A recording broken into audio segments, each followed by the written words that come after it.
Саламатсыздар, урматтуу мекендештер, өлкөбүздө алынган акыркы сааттагы жаңылыктар менен сиздерди тааныштырабыз. Кыргызстандын футболчу кыздары Борбор Азиядагы турнирде күмүш алышты. Кыргызстандын футболчу өспүрүм кыздары Борбордук Азиядагы КАФА турниринде күмүш байгеге ээ болушту. Бул тууралуу Кыргыз футбол союзу кабарлады. Маалыматка ылайык Мелдеш Душанбе шаарында 14 жашка чейинки кыздар арасында өткөн Кыргызстандын спортчулары Иран 1-1 жана Тажикстандын 0-0 оюнчулары менен тең чыгып, Өзбекстандын командасын 3-2 эсебинде утуп алган. Натыйжада 7 упай алган Иран чемпион болсо, Кыргызстан 5 упай менен экинчи орунга чыгып, 3 упай алган Өзбекстан 3-чү орунду алган, ал эми Тажикстан 1 упай менен 4-чү орунга илингени маалым болду. Москвадагы мекенешим, сиз без пересадка, без посредниксиз ыңгайлуу кирди чыктыгы лоону каалап, бирок ишеничтүү айдоочу таппай жатсаңыз, сизге Шакен мырзаны сунуштайбыз. Күн сайын Метро Проспект Мирадан жолго чыгат. Жолго чыгар алдында акысыз кара тизмеңизди текшерип беребиз. Документиңиздин мөөнөтү бүтүп, же жок болсо, өзү жасап алып барып келет. Тезинен экрандын астындагы номерлерге чалып, Шакен мырза менен байланышыңыз жана жолго камыныңыз. 31 миллион сом зыян УКМК 2 экс-чиновникти кармады. Кадастр мамлекеттик мекемесинин Бишкек филиалынын экс-директору Болотбек Берикбаев жана анын орун басары Мелис Кадырмамбетов Бишкектеги Гареев атындагы ботаникалык бактын аймагынан жерди мыйзамсыз бергендиги үчүн кармалды. Бул тууралуу УКМКдан билдиришти. Маалыматка караганда кадастр мекемесинин Бишкек филиалынын жетекчилиги жана башка мамлекеттик органдар ботаникалык бактын түштүк тарабындагы 0,244 гектар жерди жеке менчикке өткөрүп берүү боюнча коррупциялык схема уюштурган. Аталган жер ботаникалык бактын тосмосунун ичинде жайгашкандыгына карабай, Бишкек шаарынын мэриясынын жасалма токтомун чыгаруу жолу менен жеке менчикке мыйзамсыз берилген. Экспертизанын жыйынтыгы боюнча жерди мыйзамсыз берүүдө мамлекетке 31 миллион сомдон ашык зыян келтирилген. 19 октябрда шектүү катары кадастр мекемесинин Бишкек филиалынын экс-директору Берикбаев жана анын орун басары болгон Кадырмамбетов кармалып, УКМКнын тергөө абагына камакка алынган. Учурда бул ишке тиешеси бар адамдарды аныктоо жана мыйзамсыз берилген жерди кайтаруу боюнча иштер жүрүүдө. Комтөргө 30 жыл. Комтөр компаниянын президенти Алмазбек Барктабасов Комтөрдүн мамлекетке кайтышы эгемендик тарыхыбыздагы эң орчундуу окуя бурулуш учур болду. Комтөрдүн мамлекетке кайтышы эгемендик тарыхыбыздагы эң орчундуу окуя бурулуш учур болду. Бул тууралуу Комтөр компания жабык акционердик коомунун президенти Алмазбек Барктабасов компаниянын түзүлгөндүгүнүн 30 жылдыгына арналган салтанаттуу жыйында билдирди. Алмазбек Барктабасов Комтөр компаниянын ардагерлерин жана кызматкерлерин конокторду компаниянын мааракеси менен куттуктады.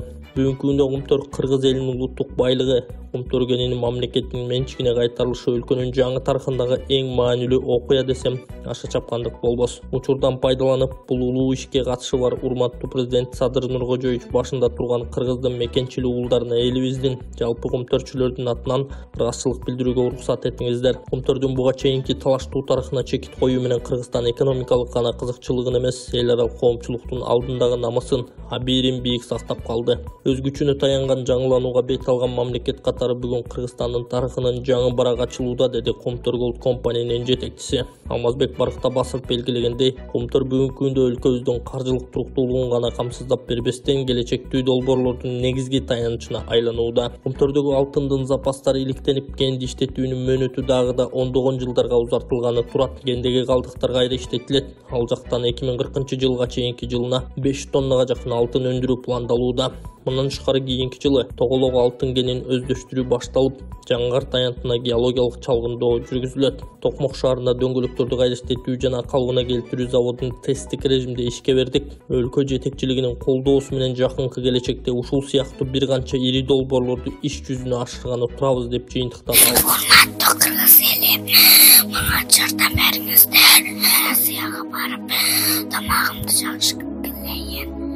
Сендерден ыраазымын. Азырда оор акыбал болуп кетип атат. Көрүнүшү, тыш өңү жакшы эле, кыймылдашы, немеси жакшы. Только судуруп берип атат, 40 болуп калып атат температурасы. Операция болгон жери ириндеп, ылжырап кетип атат. Тамак да жута албай атат. 2 күндөн бери тамак жакшы жебейт. Сиздерден өтө суранам, ушу кызыма жардам бериңиздер деп. Кыйналып кеттик. Картага Болотбек деп чыгат.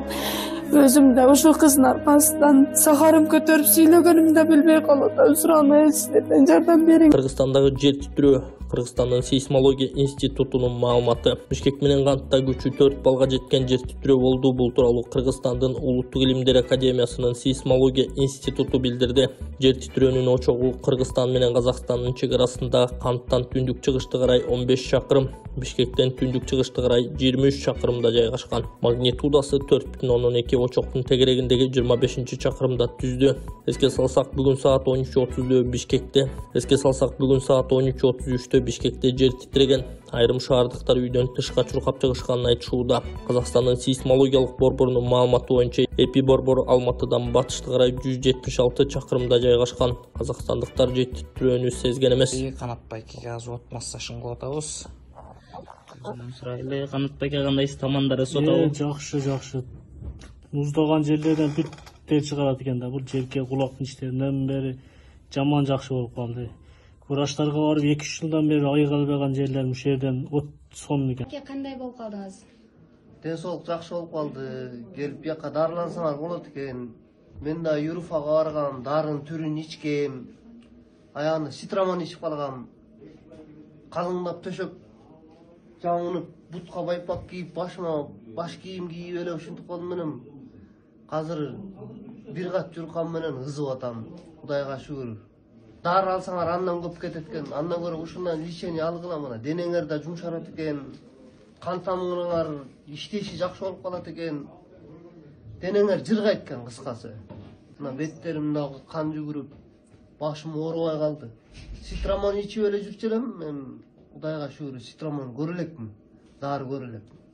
Шүгүр келип дарыланып кеткиле. Жакшы экен, аябай жакшы. Жардам берет экен. Суук тийген, гаймарит, жамбаш оору, тизек оорулар бүт эле келип атат, мен өз көзүм менен көрүп атам. Мына мындай тер деген анда-санда чыкчу эле. Азыр былчылдап терде атат. Келип дарыланып кеткиле. Рахмат, Алла шифасын берсин. Жогорку Кеңештин 5 фракциясы биргелешкен жыйын курду. 20 октябрь күнү жума күнү элдик депутаттык тобунун Альянс ынтымак бүтүн Кыргызстан жана Ыйман-Нур парламенттик фракциялары менен биргелешкен жыйыны болду. Биргелешкен жыйында 2024-жылга республикалык бюджеттин долбоору жана 2025-2026 жылдарга пландар жөнүндөгү маселе талкууланган. Төрагалык кылуучу элдик топтун лидери Акылбек Түмөнбаев кийинки жылга бюджеттик кароо мамлекеттин финансылык стратегиясын аныктоонун маанилүү баскыч экенин белгиледи. Мамлекеттин негизги максаттарынын бири натыйжалуу инвестициялык стратегияны түзүү, андыктан республиканын аймактарына инвестиция тартуу боюнча ишти күчөтүү зарыл. Чакан жана орто бизнести колдоого алуу, муну менен катар бюджеттик каражаттардын чыгымдалышына көзөмөлдү күчөтүү керек, деди эл өкүлү. Каржы министри Алмазбек Китаев баяндама жасап, 2024-жылга карата бюджеттин долбоорунун презентациясын сунуштады. Депутат Малиев Ысык Көл облусунун Тоң жана Жетигүз райондорунун мектептерин окуу китептери менен камсыз кылуу, мектеп окуучуларынын ысык тамагына бөлүнгөн каражатты көбөйтүү, билим берүү мекемелериндеги техникалык кызматкерлердин эмгек акысын жогорулатуу маселесин көтөргөн. Ал эми депутат Нурлан Ражабалиев Баткен район Сай айылына көпүрө куруу боюнча өзгөчө кырдаалдар министрлигине кайрылса, эл өкүлү Жалалиддин Нурбаев Ош облусунун Араван райондогу жолдорду куруу жана реконструкциялоо иштерин титулдук тизмеге киргизүүнү тапшырган. Андан соң фракция депутаттары республикалык бюджеттин долбоору боюнча Каржы министрлигине жана тийиштүү министрлерге суроолорун узатышып, сунуштарын киргизишкен. Талкуулардан кийин фракциялар министрлер кабинетинин бир нече багытта мерчемделген иштерин аткарышын тездетүүнү, социалдык программаларды өз убагында каржылоону камсыз кылууну тапшырган. Жыйындын соңунда депутаттардын сын пикирлерин жана сунуштарын эске алуу менен тиешелүү чечим кабыл алынды. Экономика министри эмки жылда 30 000 жумуш ордун түзмөкчү. Министрлер кабинети 2024-жылы 30 000 жумуш ордун түзмөкчү. Бул тууралуу Жогорку Кеңеште экономика министри Данияр Амангелдиев билдирди. Анын айтымында өлкөдө жумушсуздук 21%ды түзөт. Иш менен камсыз болгондордун саны 1,8%га өсүп, 30 000 жаңы орундар ачылат. Баткен, Ош, Чүй баардык аймактарда ишканалар ачылат деген ал. Белгилей кетсек, 2024-жылы республикалык бюджет 600,7 миллиард сом эсебинде пландалууда. Чыгымдар 358 миллиард сомду түздү. Социалдык келишимдин суммасын 200 000 сомго көтөрүү каралууда. Өкмөт менен социалдык келишим түзгөн үй бүлөлөргө 2023-жылы 1 миллиард сом бөлүнгөн. Келерки жылы анын суммасын 2 эсеге 2,1 миллиард сомго көбөйтүү караштырылууда. Бул тууралуу финансы министри Алмазбек Китаев 20 октябрда Жогорку Кеңештин Ата журт Кыргызстан ишеним фракциялары жана мекенчил депутаттык тобунун келерки жылдын бюджетин талкуулаган отурумда билдирди. Бакетаевдин сөзүнө караганда өкмөт менен келишим түзгөн аз камсыз болгон үй бүлөлөргө бир жолу берилүүчү 199 000 сомдук кайтарымсыз акчанын көлөмүн 2 эсе көбөйтүү тууралуу парламент депутаттарынын буга чейин берген сунушу каралып жатат. Маселени банктар аркылуу чечүү жагы сүйлөшүлүүдө. Эмгек, социалдык камсыздоо жана миграция министрлиги июль айында жалпысынан 13 000 үй бүлөгө 100 000 сомдон берилгенин билдирген. Эмгек, социалдык камсыздоо жана миграция министрлиги июль айында жалпысынан 13 000 үй бүлөгө 100 000 сомдон берилгенин билдирген. Социалдык келишим түзгөндөрдүн басымдуу көпчүлүгү 95% аялдар. Соңку 1,5 жылдын ичинде 26 000ден көп жумушчу орун түзүлдү. Социалдык келишим долбоору президент Жапаровдун демилгеси менен калктын социалдык жактан аялуу катмарына жардам көрсөтүү чараларынын бири катары 2022 жылдан бери ишке ашырылып жатат. Былтыр 2800 үй бүлөгө кайтарымсыз 100 000 сомдон акча берилген. Долбоордун катышуучусу үй бүлөгө көмөк же балдарынын жөлөк пулунан баш тартат. 3 ай бою жөлөк пул берүү токтотулат. Анын ордуна 100 000 сомдук сертификат берилет. Акчаны алган адам аны тиешелүү максатта иштете албайт. Жашоосу оңолуп кетпесе, мыйзам чегинде 3 жылдан кийин кайрадан жөлөк пул алуу үчүн өтүнмө берүүгө укуктуу.